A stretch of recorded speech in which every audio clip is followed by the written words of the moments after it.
So we're now hearing a call that we have from Decision Desk HQ. Say that one more time. This is in Nebraska for Pillen. Pillen wins in Nebraska, and this is the establishment non-Trump candidate chosen by Governor Ricketts, handpicked to run in Nebraska. The winner in Nebraska, Jim Pillen. And this is pretty early. This is 10 o'clock Central Time, 10:02 right now, this being called for Pillen. The last time around, there was a contested primary. It was only decided by about 2,600 votes. There had been a big writing campaign. There had been a huge attempt to get Democrats to switch parties, to vote for a third-way candidate. And now all of a sudden we have the call that the establishment Republicans have pulled this one out. Right. So Jim Pillen, he's a veterinarian. He's a hog farm owner. He was endorsed by Ricketts, who, of course, is capped by the term limits and won't be in the governor's house come November. The state, by the way, Leland, has not elected a Democrat for governor in Nebraska since 1994. Let's go to Nebraska now, where Marky Martin is standing by. Marky, I know that you were at Charles Herbster's event tonight, and as they get this news, as we get the call tonight for Pillen, people around there are probably not taking the news very well. Yeah, hey, good evening, Marnie and Leland. We're here at Herbster headquarters, and just within the last 2 minutes here, we saw that call come in for Pillen, and the music is still playing. You hear it in the background, but you can feel the energy drop just a bit here as people start to check their phones, refresh their feeds. From Decision Desk HQ, this is the latest. Jim Pillen has won with 32% of the vote. Senator Brett Lindstrom coming in second, pretty close behind him. You know, he got 28% of the vote, so only trailing him by about 4 points there. Charles Herbster, where I am now, these headquarters, he came in third. Something huge that was on display here, not only in Nebraska, but primaries across the country, was how big of a pull former President Donald Trump's, endorsement power still was. Herbster here got that backing. He got that support. I talked to a lot of voters today who said that did something for them. That plays here in a very red state. And I got a one-on-one with Pillen just a few hours ago, how he was feeling. And I asked him about that very endorsement. He said it wasn't something that made him nervous, nor did the big money that's been poured into this campaign make him nervous. And if I could, I'd love to toss it to that soundbite of us talking to Pillen, who's now the winner of the Republican gubernatorial race right now. Here's Pillen. Grassroots in Nebraska matters, eyeball to eyeball, handshake to handshake. That wins in Nebraska. Nebraskans can't be bought. Yeah, he said Nebraskans can't be bought. Now, of course, Pillen has just been called. He will face off against Democrat Carol Blood, who won her race handily. 14 minutes after the polls closed this evening, she won with more than 90% of the votes. Leland, I know you just mentioned off the top there a lot of people changing party affiliation at the last minute to be able to vote in this primary, likely for the more moderate of the three Republican gubernatorial candidates. Secretary of State's office shared those numbers. Thousands of registered Democrats and independents changing their affiliation to Republican right before this primary. Guys. All right, Marky, thank you very much. We bring in Chris Stirewalt of the Dispatch for a little commentary on this. Chris, as we look at this, fair to say that would have been huge if Herbster won. Pillen winning is kind of not much of a change from where we thought things were? No, quite the opposite. Really thought, in talking to smart Nebraska politics people, talking to people who were on the ground, talking to other reporters all this week, it was assumed that this would be a tough race for the non-Trump candidates and that Herbster probably would be able to hold on to win, that it would be narrow, but he'd be able to hold on to win. What's remarkable here, looking at these numbers, and Herbster's not going to move up here. We look at where the vote's still out in Nebraska, and the vote's still out on the Omaha side of Nebraska, where that's definitely area. Not Herbster country. And Pillen decisively beat him in the rural parts of the state. This is all really interesting because you have three candidates. You have one who is the MAGA candidate. You have in Pillen sort of the traditional conservative Republican candidate. And then in Lindstrom, you have somebody who is, as you guys said, aiming to a more moderate crowd there in the second district of second congressional district of Nebraska, suburban Omaha, a little bit of a Dem lean sometimes there. So he was looking at that, and both of those guys finished ahead of Herbster. So that is something to note.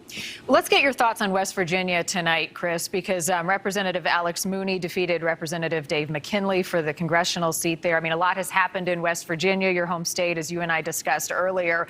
Mooney did have the Trump endorsement in that state. What is key in that race with the results tonight? The mapmakers rule. In that case, David McKinley was forced into a primary with Alex Mooney, and when the district map was redrawn, West Virginia lost a seat. When the district map was redrawn, that left Mooney with the better part of the deal, because he had the correct counties, the populous growing counties in the eastern part of the state, as opposed to the counties from McKinley's district. That's why the Mooney endorsement was such a good pick for Trump. Mooney was probably going to win anyway.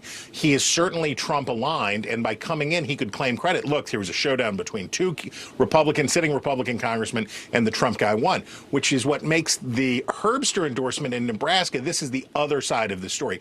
Here you have a guy with the scandal, you have a guy with the problems, accusations from women, and Trump goes out and he sticks with it, and he leans in on Herbster out there and can't get it done. So the secret with making endorsements is pick people who are probably going to win anyway. It'll make you look good. Well, in fairness, right now, President Trump's 55 for 56. In your favorite sport of baseball, that would be considered a very good first few weeks at bat, I would guess, for anybody.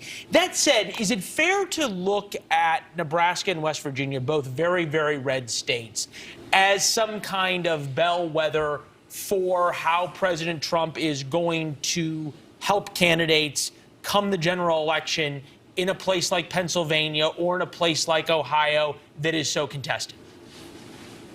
You know, as we talked about last week, and I have here a highly sophisticated graphic system that I have developed for you here. But when we look at the differences between Nebraska and West Virginia, Nebraska is one of the youngest states in the union by median age. West Virginia is one of the oldest. Nebraska is median income is right 25th in the country. West Virginia is 49th. Educational attainment, about a third of Nebraska adults have college degrees. About 21% of West Virginians have college degrees. What that tells us is that in places where there are more affluent, more educated voters, those suburban voters, those swing voters that both parties are going to be pursuing this November with real intensity, in those places, Trump isn't an asset. But in the places in the country where you have a lot of blue-collar white voters, where you have a lot of older voters, places like Ohio might make a huge difference. That's why we're going to be waiting to see. Ohio is gone, but we've got Pennsylvania and North Carolina left, and then the granddaddy of them all, Georgia, coming up at the end of the month. When you look at those states have splits between those different groups of Republican voters. They've got affluent suburbanites with college degrees. They've got working class white voters. And then we get to see who is good at running. When you have that kind of parity, who is good at running? I'm thinking right now, looking at the list, Pennsylvania next week, and then North Carolina as well. Then we move on to Georgia. Trump made the point when he backed Dr. Oz, who's not exactly, shall we say, typically in the MAGA mold of candidates, even in terms of background or necessarily his current positions. He said he picked him for the general election. He thinks he will do better in that.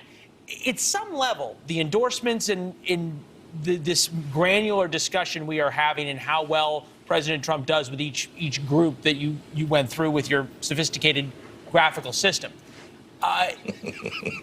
Inflation. It's the economy, stupid. By November, is anything going to matter about what people say or who endorses who, other if the economy is still as bad as it is right now?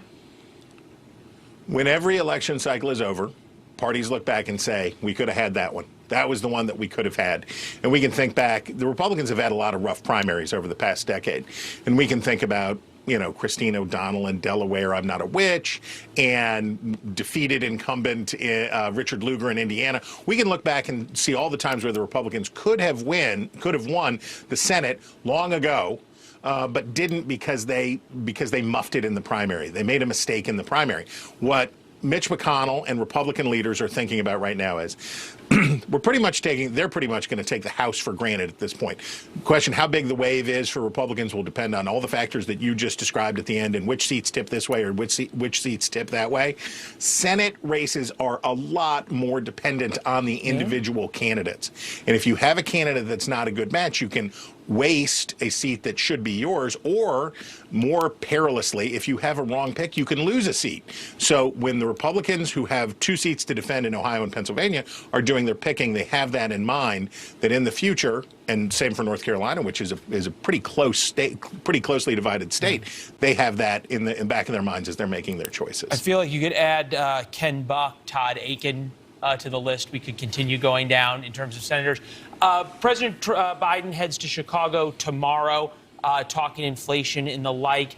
Have we ever gone back in history to a time when a president was faced with as many problems as he is and goes hard to his own base and ignores the opposition to try to find any kind of consensus? Well, sure. I mean, once you know the Republicans are not going to be putting any olive branches out for Joe Biden. They're gonna leave him to rot, and they're not going to be interested in that stuff. What I heard from Biden that's interesting. So first thing is, he understands the only thing he can really talk about is inflation. Everything else, that's the issue that's going to drive this election. The condition of the economy, concerns about recession, that's going to be what drives the election. Full stop. That's the big mover. The other thing that he wants to talk about, though, and that's why tonight's results are not super for Biden. The better answer for Biden would have been that Herbster roars to victory in Nebraska, and the story is Trump has unlimited control over the Republican Party. He is the Republican Party. That's what Biden wants to be able to say. When you see different results and you see the Republicans in Nebraska reject a explicitly super Trump candidate, it hurts Biden's narrative because he wants to run against Donald Trump. Yeah, so much of this is looking to 2024. Chris, always good to have your perspective on this. The big news tonight, Jim Pillen getting the Republican nomination for governor in the state of Nebraska. He will face off Senator Carol Blood in the fall. Chris, thank you. Thanks for watching. Click the red subscribe button below so you can get more of NewsNation's fact-driven, unbiased coverage.